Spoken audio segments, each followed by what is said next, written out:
परिवार में भी इस दौरान में कोई मंगल कार्य संपन्न हो सकता है। अच्छा समय हो तो फिर चूक ना आनी चाहिए।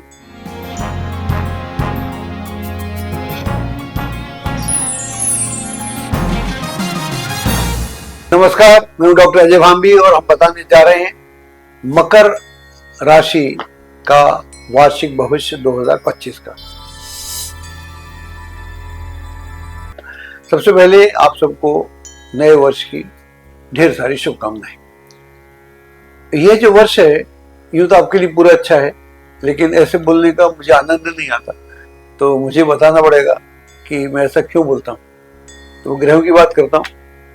यहाँ से हम बात कर रहे हैं मई के मध्य की, ऐसा समझ लीजिएगा। और वहां पर जो स्थिति है वो ये है कि जो शनि जो है आपकी राशि से, शनि तो आपका मुख्य ग्रह ही है, आपकी राशि से द्वितीय भाव में है। और फिर ये 29 मार्च को थर्ड भाव से चला जाएगा, वो भी अच्छा है। और ये इधर जो राहु है वो थर्ड हाउस में, मीन में है, वो वहां से उल्टा होता हुआ एक्वेरियस में इधर 30 मई को आ जाएगा। उसका ट्रू और मीन का चक्कर रहता है। अगर हम मीन की बात करें तो 18 मई को आ जाएगा। और मंगल जो है वर्तमान में आपकी राशि से जो है अभी सप्तम भाव में है, कर्क में है, लेकिन ये बहुत जल्दी यानी 21 जनवरी 2025 को ये मिथुन में चले जाएगा, आपकी राशि से छठा हो जाएगा। That is also good. और वहां पर ये 24 फरवरी को डायरेक्ट होगा और फिर 3 अप्रैल को पुनः कर्क में आ जाएगा। तो इस वहां तक अच्छा है। उसके बाद ये 7 जून को लियो में जाएगा, उसकी बात हम बाद में करेंगे। और बाकी ग्रह आपके लिए अच्छे हैं। बृहस्पति आपकी राशि से पंचम भाव में चल ही रहा है, यानी वृष राशि में। तो यहाँ से मैं बात कर रहा हूँ 14 मई 2025 की। तो यह जो समय है बहुत अच्छा है। शनि द्वितीय भाव में है, राहु तृतीय भाव में है, मंगल भी ठीक ही है। तो कहने का मतलब ये हुआ कि जो भी धन धान्य संबंधित जो भी मसले हैं वहां पर उनमें काफी आपको राहत प्राप्त होगी। धन में वृद्धि का योग बना हुआ है, आय का कोई नया स्रोत प्राप्त हो सकता है।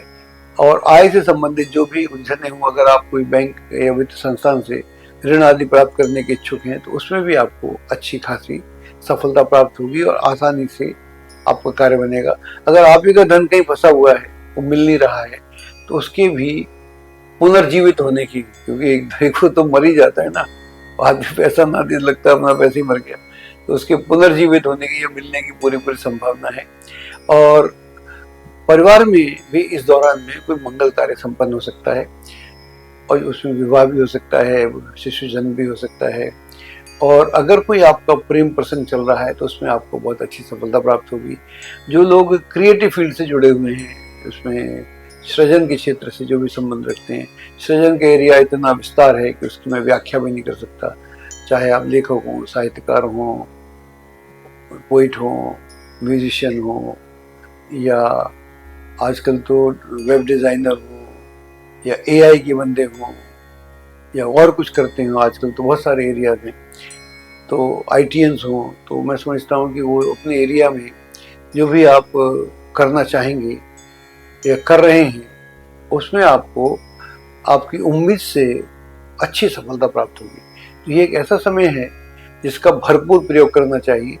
और यात्राओं का भी दौर चलेगा, यात्राएं भी होंगी, अच्छे लोगों से मुलाकात होगी और उससे भी आप देखेंगे कि आपके मनोबल में वृद्धि होगी।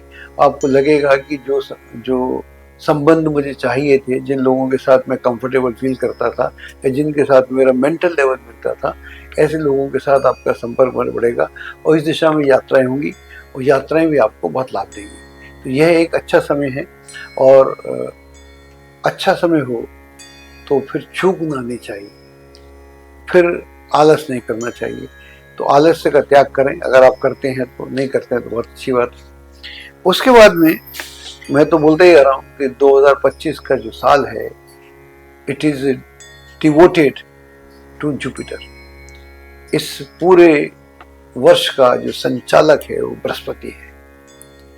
और ये कैसे है मैं यहाँ आपको दिखाता भी, दिखा तो बृहस्पति रहा है, मैं तो उससे बताता हूँ, दिखा तो वही दिखाएगा तो बृहस्पति, मैं तो बता ही सकता हूँ। तो साहब ये 14 मई 2025 को बृहस्पति आपकी राशि से यानी पंचम भाव से निकल के सीधा छठे भाव में चले जाएगा, यानी मिथुन में चले जाएगा। और वहां पर वो दौड़ लगा रहा है, चल नहीं रहा है, दौड़ लगा रहा है, दौड़ लगा रहा है। ऐसी दौड़ बृहस्पति लगाता नहीं कभी, बृहस्पति तो एक साल में अपना एक राशि पूरी करता है, यहाँ तो दौड़ में है। लगता है उसे पूरे ब्रह्मांड में जितने भी ग्रह हैं सबको जीतना है, ऐसे किसी मूड में है। ऐसा लगता है कई बार मुझे कि वो बिल्कुल इतना एक्सेलरेशन उसकी स्पीड में है कि ये बृहस्पति की माया बृहस्पति जाने तो बेहतर है, मैं ना जानूं तो ठीक है। तो ये 18 अक्टूबर 2025 को दौड़ता हुआ भागता हुआ एकदम अगली राशि यानी कर्क में प्रवेश कर जाएगा और आपकी राशि से सप्तम। लेकिन यह घटना मात्र 157 दिन में घटेगी, कम से कम। उसका 365 दिन का चक्र है, कभी कभी आगे पीछे हो जाता है, लेकिन ये 365 दिन को छोड़कर 157 दिन में घटेगी। और उसके बाद उसकी गति पहले जिस तेजी से आगे जा रहा था उसी तेजी से रुक जाता है। रुक जाता है कब? 24 दिन के बाद वक्री हो जाता है। ये कर्क में आके कैंसर में आके वक्री हो जाता है 24 दिन के बाद, यानी 11 नवंबर 2025 को। और फिर 5 दिसंबर को अगेन 24 डेज के बाद, जस्ट 24 डेज पुनः जेमिनी में जहां से गया था वहीं आ जाता है। तो ये जो वर्ष है, दिस वर्ष इज डेडिकेटेड टू जुपिटर। तो इस वर्ष का अगर कोई वर्षाधिपति है, मैं उस तरह से गणना नहीं कर रहा जैसे नए वर्ष शुरू होते हैं। जो मेरी अंडरस्टैंडिंग ये है कि ये बृहस्पति का वर्ष है। और बृहस्पति का जो वर्ष होता है तो फिर बृहस्पति सब ग्रहों को अपने तरीके से कंट्रोल करता है, उनको दिखता हो तो ना दिखता हो तो जब मिथुन में जाएगा तो ये फिर सबको तो नहीं देखेगा, शनि के साथ में स्क्वायर बनाएगा कुछ समय के लिए, और जब राहु इसमें आ जाएगा कुंभ में तो उसके साथ में ट्रायंगल बनाएगा, तो बहुत सारे काम करेगा। तो इसका मतलब ये है कि वो जो सेकंड हाफ है जिसकी हम बात कर रहे हैं वहां पर चैलेंजेस आएंगे, एकदम चैलेंजेस आएंगे। और कुछ चैलेंजेस तो ऐसे होंगे जिनका उत्तर आपको आपके पास ही होगा। आप तैयारी बैठे होंगे कि हाँ हमको मालूम था कि वो आदमी ऐसा करेगा या वो घटना इस तरह से घटेगी, तो आपके पास अपना उसका ट्रैक रिकॉर्ड भी है और आप फटाफट से उसको हल कर लेंगे। लेकिन कुछ कॉम्प्लिकेटेड होंगी, कॉम्प्लेक्सिटी वाली होंगी, कॉम्प्लिकेटेड होगी। ऐसी स्थिति में आपको क्या सावधानी बरतने का है? सावधानी बरतने का है कि उतनी ही तेजी से हल ना करें जितनी तेजी से आप करना चाह रहे हैं। उसके ऊपर विचार करें, ध्यान करें, लोगों से बातचीत करें। जिन लोगों से बातचीत करेंगे, जिन लोगों को आप इसके लायक समझते हैं, उनसे विचार विमर्श करें। उनसे विचार विमर्श करेंगे तभी आपको रास्ता मिलेगा। अगर आप ताबड़तोड़ तरीके से शुरू हो जाएंगे तो मैं समझता हूँ then you may create a problem for you. तो यहाँ पर जुपिटर कॉन्शियस के साथ, अवेयरनेस के साथ ये आपको कह रहा है कि अगर आप चौकन्ने हैं तो मैं आपके साथ हूँ, अगर आप सोए हुए तो आपके खिलाफ हूँ। याद रखिएगा मेरी बात, फिर आपके साथ नहीं है। क्योंकि ग्रह दोस्त होता है तो दोस्त होता है, जब दोस्त नहीं होता है तो नहीं होता है, जब बुरा होता है तो बुरा होता है। ये आपके हर आदमी के जीवन का अनुभव भी है, मेरा भी है, आपका भी है।